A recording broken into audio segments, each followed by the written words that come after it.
Are you ready to kick off your home grow? We've got the perfect hookup for you, MinnesotaCannabisSeeds.com. They've got everything from fast flowering strains to unique hybrids, all ready for growing in Minnesota. And guess what?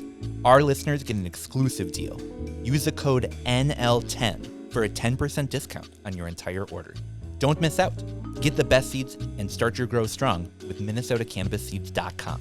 Remember, NL10 for 10% off. That's MinnesotaCannabisSeeds.com. Grab your seeds today.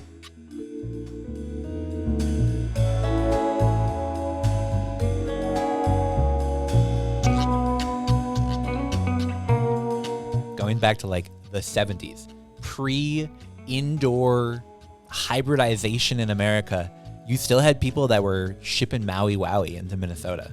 No doubt, right? I mean, even like people who don't smoke weed, Maui Wowie is like this recognizable strain that everybody knows about. So yeah, super excited about it. Cannabis history in Minnesota is one of my like nerdy points. I just find it so interesting. And there's a guide that was put together by the Minnesota Daily, so the student newspaper for the U of M, way back in the 70s, that looked at all the different pricing for like hashish and different types of weed. It had Mexican brick on there.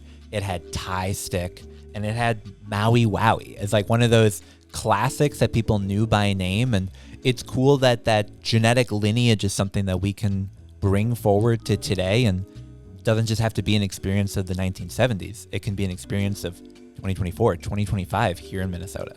Yeah, no doubt, right? And it's funny, like guys my age, you know, gray beard and older, like it's the number one thing people ask me for. It's amazing. Like still to this day, everybody's like, yeah, what do you know about like Maui Wowie? Can you get that? So it seemed like a no-brainer, like, oh, we got to get this one in. I love that. So people probably know Maui Wowie as like a classic sativa strain.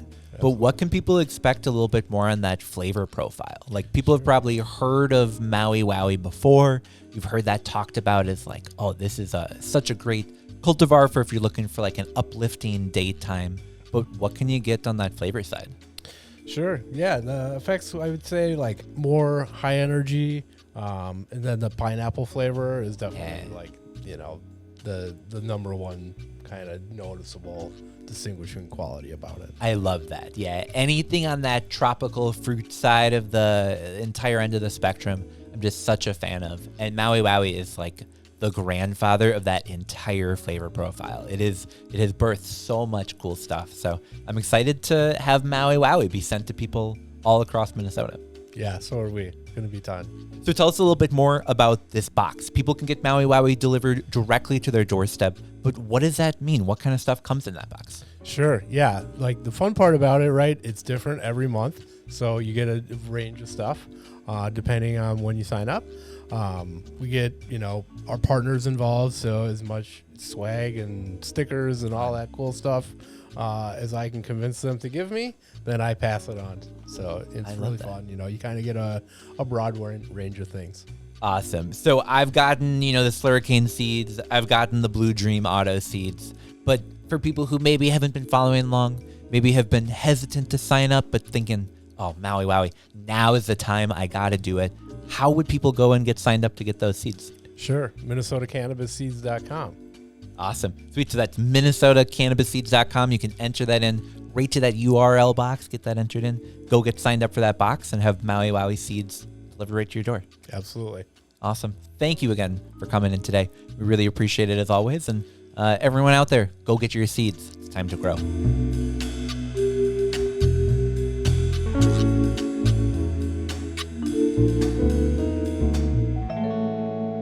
All right, and we're back. So the main story we're going to be talking about today is, of course, the OCM releasing their expedited rules.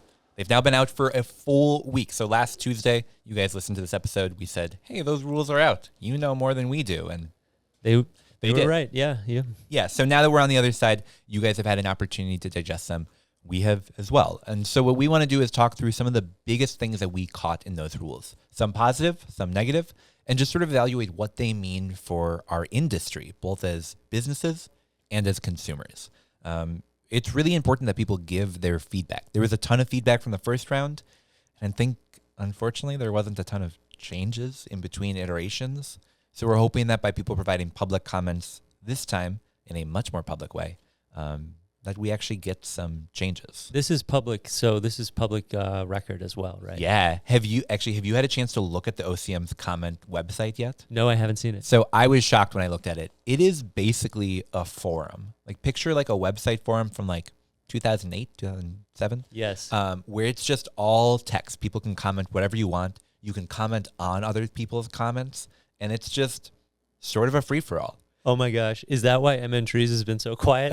Because everyone's over there. Literally, it is comical how, and we'll get to the serious parts of the news soon, but it almost as if, there's a Reddit community called Old Person Facebook, and it's like old people discovering social media and like commenting in places that's like not at all appropriate. Oh no. And there are sometimes people commenting on like, meaningful comments. Like, I disagree with you or I agree with you here. And then there's also just some other just like nonsense stuff that probably isn't related to the public comment period, but you can go and read. Wow. So we'll put that in the show notes. Yeah. Oh, absolutely. We will. Because people should go and leave their comments. But even if you don't, go and give them a read. That's the fun part about this public comment period is every single person's comments and their name are listed right on that website. So it's not going to be like hey, why didn't you leave a comment? Like, go and leave it now. Everyone can see. Between now and February 12th, I believe. We'll get to that part of the news in a minute. But yeah, February 12th. Yeah. So we've got a few more episodes to remind you, but do it and tell your friends. Yeah, for sure. And just so people know, if you didn't listen to the past episodes, that rulemaking process is a pretty long, dragged out thing. But by them having this expedited rulemaking process, it means that there's 30 days for us to give public comment. That's where that February 12th date comes from. And then they're able to implement the rules after a judge approves them. So it's not like there's going to be some long out, drawn out hearing process. These are sort of the rules that we're going to get unless people provide their comments now. This is your only opportunity. Okay, so when you say OCM has received input through a series of surveys that focused on specific rulemaking topics, are those some of the surveys that we talked about on the show? Yeah, so last year they sent out a variety of different forms for people to fill out. What's important to you? What rules should exist? And then they took those findings, but like when we talked about concentrates and moon rocks, and we talked about I'm calling it something else in my head, but like the nebulizer, Yeah, totally. The oral vaporizer is that powder vaporizer. Yeah, so that was looking on the medical side specifically. The rules today, some would apply to only medical, but most would apply to the full, the triple gamut, if you will, the adult use, medical, and hemp. So, and the biggest issue that folks are talking about on the web is the difference in what medical companies are able to do and what medical cannabis companies are able to do and what adult use recreational companies are able to do. Absolutely. So let's jump in with that first one because you touch on it perfectly. They have now defined what an adult use product is in Minnesota, setting up what different types of categories you can have. Tinctures back on the market, which is exciting. Oh, good. Unfortunately, with all concentrates in that adult use market, there is a rule that has been proposed that would cap it at 70% per cat. So we're going to read the exact language. Yeah. Cannabis concentrate products designed for vaporized delivery methods for sale in adult use markets must not exceed 70% THC potency. So this is vape pens, this is concentrates, this is, all of those, the heady part of the market, if you will, that concentrate side will be exclusively reserved to just the medical market. And as of today, our medical companies don't produce high THC concentrates outside of their distillates. So if you're looking for rosins, this essentially gets rid of that. They're not allowed to. Nope. Yeah, in fact, I learned that at a Canna Connect event. It's really interesting how OCM has very specifically described what products are medical companies allowed to do. And they've expanded what adult products can exist from nothing to some, but really still putting a very low bar on that. Yeah, I've heard it, from people in the industry that like at times the medical companies aren't happy with the OCM either. Mm-hmm.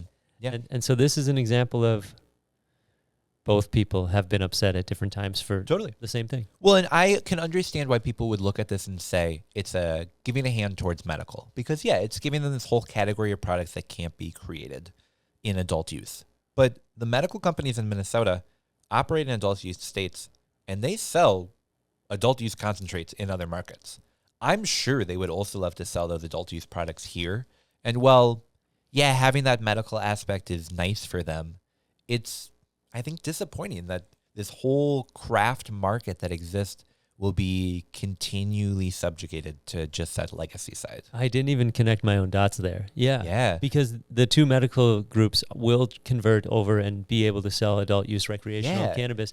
However, they won't be able to sell these products as the rules are to the adults that they're looking forward to selling to. No, isn't that so strange? It's and there are other states that have THC caps. You know, Connecticut.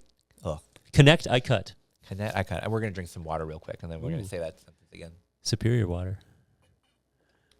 I brought this to the other day, and Opie went, "Are you drinking water soluble?" And I went, "No." And he took it and he smelled it, and he goes, "That smells like water soluble."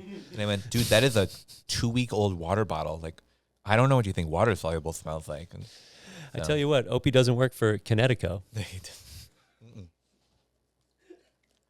If Opie is your Culligan man, watch out. Yeah, you'd be. Don't drink that water. At least not before driving. Yeah.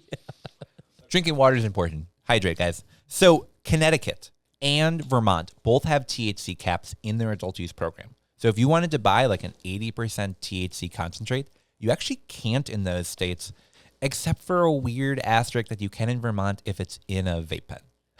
So like, you know, high THC concentrates are dangerous unless you put them inside of a glass vial with a little piece of metal. Then suddenly they're not dangerous anymore. So if we were in Vermont, we could buy good dab pens. You would venture to say, like they have probably a good market there. Yeah, you absolutely could. Not in other states, however. Not in Connecticut. Yeah. So I think. What about in Maine? What about in Maine? That's such a great question. I actually don't know Maine's rules. I'm almost certain that you would be allowed to have that product. It feels like our independence is being taken from us as individuals within the state. It seems like the state is mandating what's safe. Absolutely. And that's what I think is so important that we touch on is I understand government coming in and saying, man, this activity is clearly dangerous or harmful. We need to prevent people from doing this. Driving 300 miles per hour on the highway. I get how, like, man, health and safety, like, you can't have that. I think Others' safety often. Totally. Absolutely. Looking at the harms that peer-reviewed academic studies show that concentrates have is nominal. It potentially could lead to higher uses of dependency on cannabis. So in essence, what people say is that if you consume high doses of cannabis, it'll lead to you producing or consuming more cannabis. I call it the donut rule. The more donuts I eat, the more donuts I want to eat. Yeah. And so we are now taking an entire category of products that people have been buying for decades and are looking to continue buying. We're going to ban them. We're going to make it illegal to sell them and produce them in Minnesota because... But let me push back because I don't want you to land there. The FDA and the DEA have not done ample amount of research at all. They're pulling from limited amounts of research. Yep. And that's intentional by the federal government. Exactly. And so the state is just bending knee to the federal government, which is very Wallsian. 100%. It's really disappointing to see this rule continue to exist, not just in the first draft, but also in this final proposed version. It doesn't keep people safe. It doesn't help to protect consumers. It doesn't support good business practices. I've heard people describing that if you create like a high dose concentrate, maybe you could like cut it with other agents, other things to try to lower that THC percentage. Yeah. So now we're getting oils that are cut with other things, which I actually think is probably more harmful than 75% THC in a product. It seems like you're almost going to like you're treading back to Delta 8 in a way, if you were to map this, because you're moving people to the black market. This isn't a product that people are going to avoid. They're going to want to desire. They already desire, and there's ways to make it yourself. But if you're adding 30% of CBC or CBD, you're adding more ingredients to it, so therefore it becomes harder to make a safe product. Absolutely. And some people look for that like single source, small craft product, and that just isn't available if you're having to follow by those caps. So I hope I encourage people, I compel you, please go and submit public comments. If you support the 70% cap, fine, go and submit your public comments. If you oppose it, it's really, really important that people get those comments submitted now, because once these rules go into effect, yeah, sure, the rulemaking process can eventually change them. But I actually think it's probably harder to change a rule than it is to change a law. Because to change a law, you just got to get like a bunch of people to agree to that idea.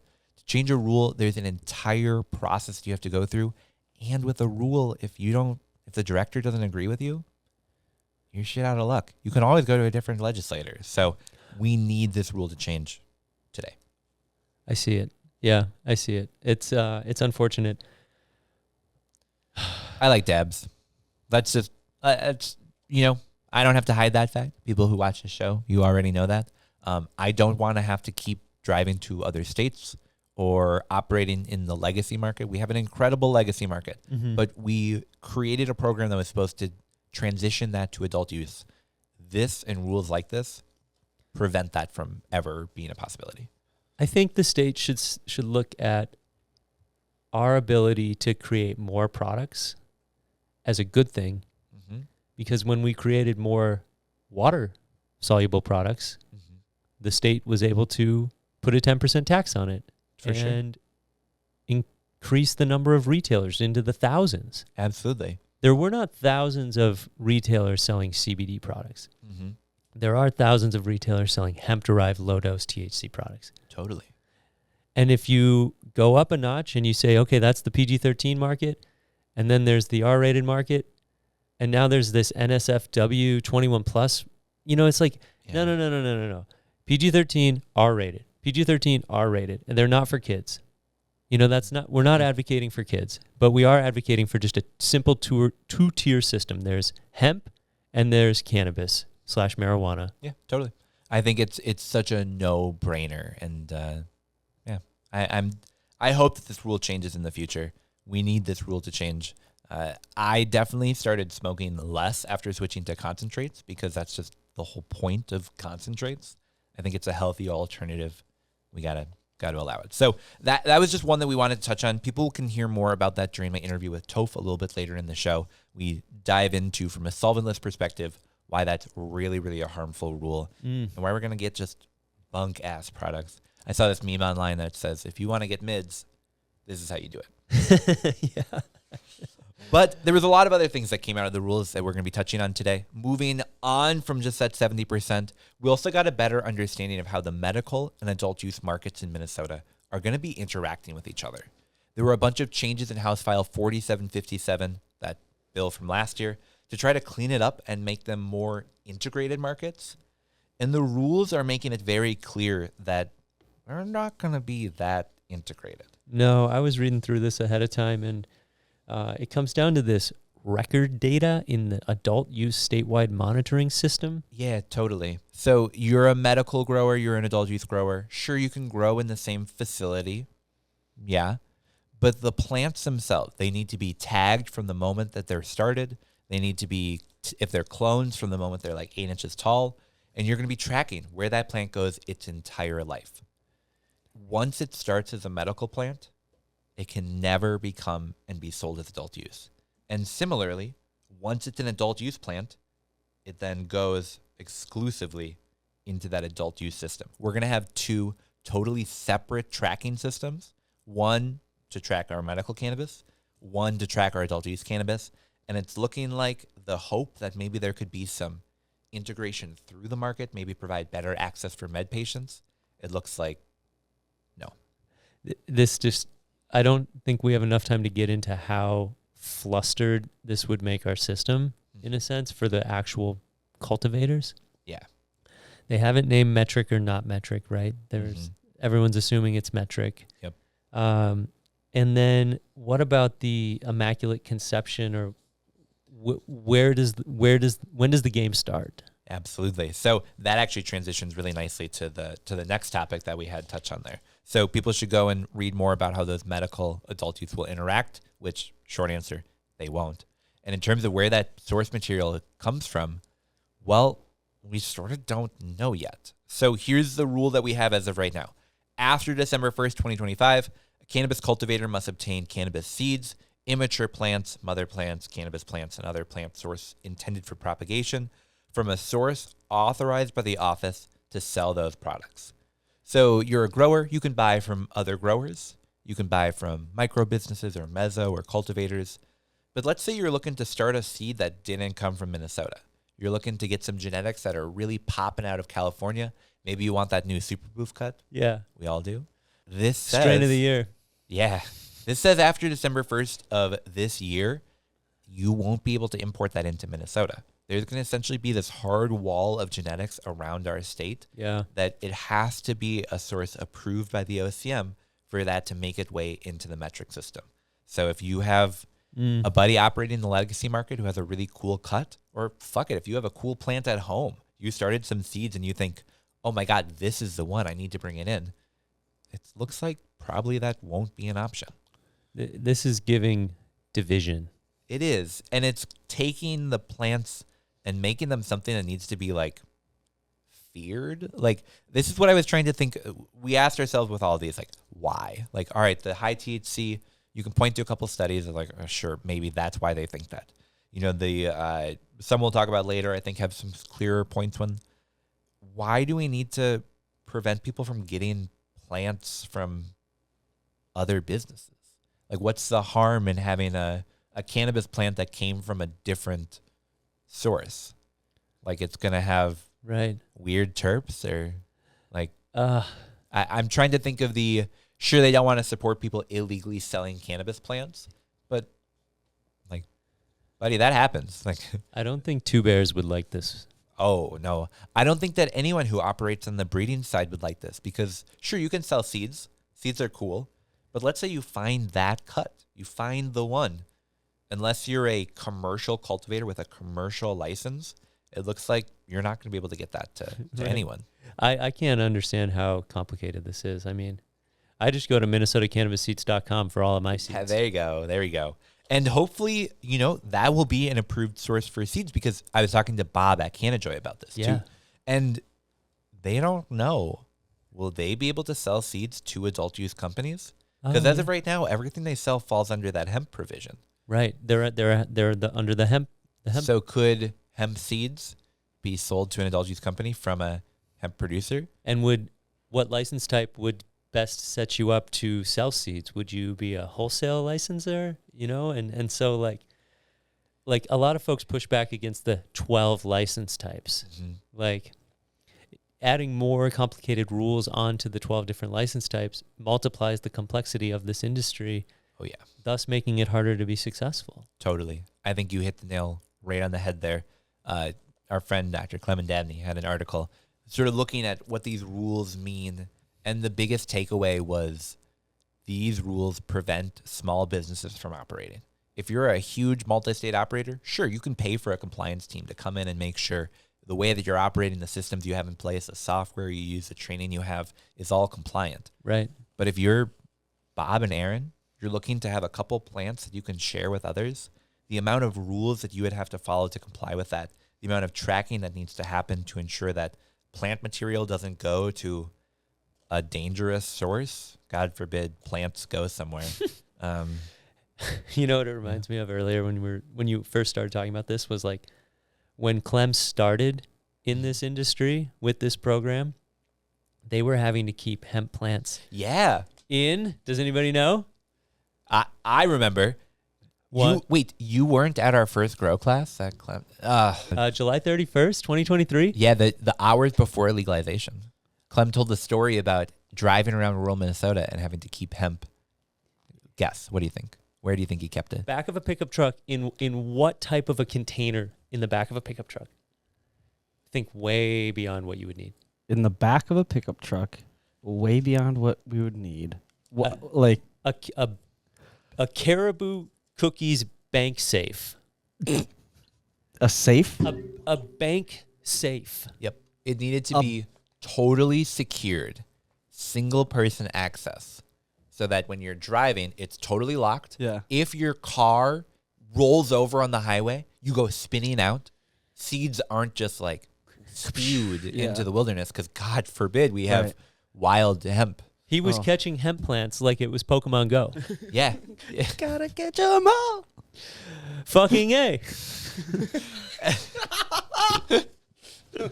So We're going to sample that. yeah, recapping, no big dabs. Yeah, no big dabs. We got no medical adult use interplay. We've got no med patients going to a store and you're out of medical cannabis. Could I buy that adult use product as a medical patient? I don't know. And no free samples at events coming soon. There we go. So that's the next one. If you go to a cannabis event, I'm stoked to go to them. In fact, I've been to some alcohol events before, like the Winter Beer Dabbler. Have you ever been there, Jordan? Once or twice, yes. Once or twice. So they're pretty fun. So you can go, you can get samples of alcohol from a bunch of different Like local makers. unlimited samples? Unlimited samples. I've heard hundreds of brands. Wow. That I will say, I think I learned last time my body had a limit. But you're right, unlimited. They'll just keep filling that cup. the logistics would suggest unlimited, but the biology, it's a different story. Well, and that's the best part. Like let's say you're back at the Doobie Dabbler 2025 and you've got hundreds of brands there. It'd be so nice to walk around and be able to just sample from the brands that Totally. align with you. Absolutely. And this is saying that you could try an edible. You could try, something like that. But unfortunately, in terms of flower or any other cannabis products, not allowed. Only low potency. Yeah, low potency hemp would be the only thing that would continue to be able to be given out. Oh, at I events see. like this. I see. Okay.